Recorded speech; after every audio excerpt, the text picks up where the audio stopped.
Welcome to King Silk Art. This is truly some of the most spectacular art that man has to offer. What you're seeing is this is all silk embroidered, and it comes from a province in China called Suzhou. And this art has been done for over 2,000 years. There are families that were put there by the emperor to embroider his robes. What they do is they'll take all the silkworms, they put them in these baskets and feed them on mulberry leaves. Once the silkworms have matured, they spin into a cocoon. And here's an example of a cocoon stage. The cocoon itself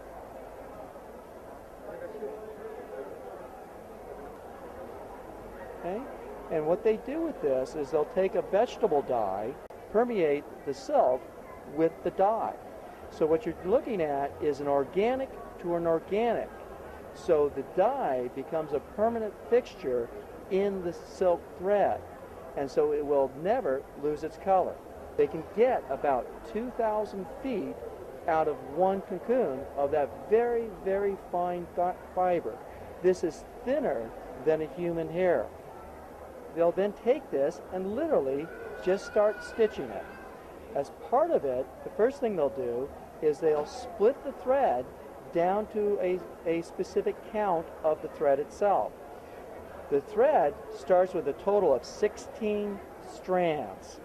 Depending upon the quality of the piece, they will determine how many strands they use to actually do the work. Something like this, like a tiger for example, these top quality pieces will take anywhere from months to years to complete.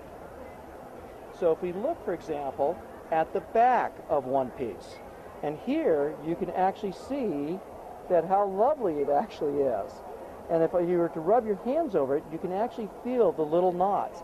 This is actually one of the key elements to tell you that this has actually been stitched by hand. So in fact, if we turn it over, and there's the front. Absolutely wonderful.